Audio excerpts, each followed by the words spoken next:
Super exclusive news చూస్తున్నాం. ఒకప్పుడు కరువుకు వలసలకు చిరునామాగా ఉన్న రాయలసీమ ఇప్పుడు పెట్టుబడులకు స్వర్గధామంగా మారుతోంది. ఓర్వకల్లు, కొప్పర్తి పారిశ్రామిక కారిడార్స్ సీమ తలరాతు తిరగరాస్తున్నాయి. ఇక వేల కోట్ల ప్రభుత్వ పెట్టుబడులు, రిలయన్స్ వంటి దిగ్గజ సంస్థల రాకతో ఇక్కడి భూముల ధరలకు రెక్కలొచ్చాయి. ఇది కేవలం రియల్ ఎస్టేట్ పెరుగుదల కాదు, పారిశ్రామిక విప్లవం సృష్టిస్తున్న సామాజిక ఆర్థిక మార్పు.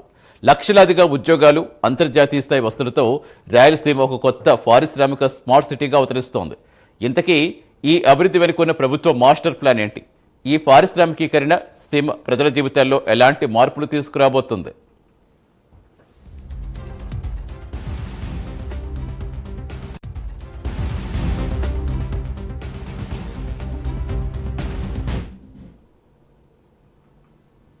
పూర్తి సమాచారం ఇచ్చేందుకు మా కరెస్పాండెంట్ సుధీర్ జాయిన్ అవుతున్నారు. సుధీర్, ఒకప్పుడు కరువుకు వలసలకు చిరునామాగా ఉండేది రాయలసీమ ఇప్పుడు పెట్టుబడులకు స్వర్గధామంగా మారబోతుందా? ఏ పరిశ్రమలతో మొత్తం పూర్తిగా పొలిటికల్ మ్యాప్ మారబోతుంది అనుకోవచ్చు అక్కడ?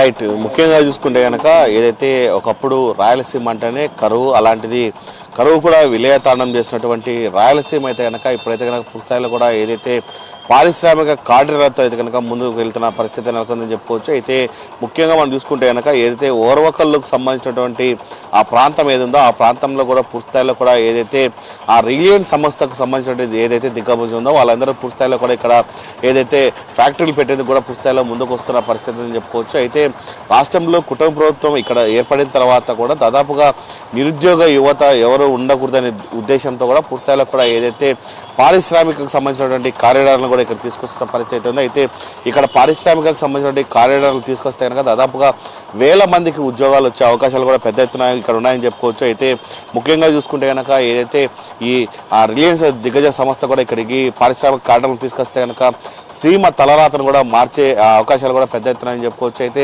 ఒకప్పుడు మనం చూసుకోవచ్చు కరువు విలయతాండం మారుతున్న నేపథ్యంలో కూడా పూర్తిస్థాయిలో కూడా అప్పటి నుంచి ఇప్పటి వరకు చూసుకుంటే కనుక అటు అనంతపూర్ కావచ్చు, ఇటు కడప కావచ్చు, అలాగే మరో పక్క చూసుకుంటే కర్నూలు, ఇవన్నీ కూడా పూర్తిస్థాయిలో కూడా కరువుతో విలయతాండం అనే పరిస్థితి ఉంది.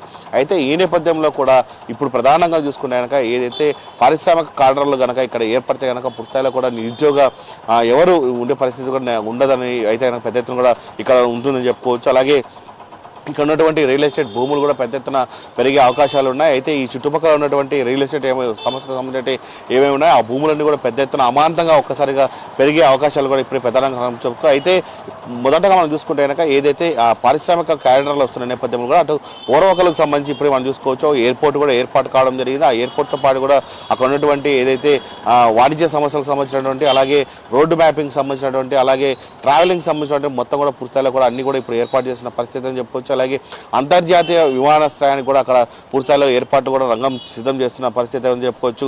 అలాగే ఒక కొత్త పారిశ్రామిక స్మార్ట్ సిటీగా కూడా ఇక్కడికి వచ్చే అవకాశాలు కూడా పెద్ద ఎత్తున మనకు కనపడుతున్న పరిస్థితి అయితే ఉంది. అయితే రానున్న నేపథ్యంలో కూడా ఇక్కడ పూర్తిస్థాయిలో మనం చూసుకోవచ్చు రాష్ట్ర ప్రభుత్వం కూడా పూర్తిస్థాయిలో మాస్టర్ ప్లాన్ ఎలా ఉండబోతుంది, ఆ మాస్టర్ ప్లాన్కి సంబంధించినటువంటి ఏదైతే పారిశ్రామిక సంబంధించినటువంటి మాస్టర్ ప్లాన్ ఏ విధంగా ఉంది ఏంటి అనే దానిపైన కూడా పెద్ద ఎత్తున సర్వత్రా ఉత్కంఠ ఉందని చెప్పుకోవచ్చు. అయితే ముఖ్యంగా చూసుకుంటే కనుక ఓర్వకల్లు ప్రాంతంలో అయితే కనుక పెద్ద ఎత్తున పారిశ్రామిక కారిడార్లు రావడంతో కూడా కర్నూలుకు, అటు నంద్యాలకు సంబంధించినటువంటి అక్కడ ఉన్నటువంటి నిరుద్యోగులు ఉన్నారో వాళ్ళందరూ కూడా పూర్తిస్థాయిలో కూడా ఈ నిరుద్యోగ వృత్తికి సంబంధించిన దాంట్లో అయితే కనుక వాళ్ళందరికీ వేల సంఖ్యలో ఉద్యోగాలు వచ్చే అవకాశాలు ఉన్నాయి. దీని మీద తొందరలో కూడా మాస్టర్ ప్లాన్ రాష్ట్ర ప్రభుత్వం ఏర్పాటు చేసిన పరిస్థితి ఎక్కడ ఉందని చెప్పుకోవచ్చు సతీష్.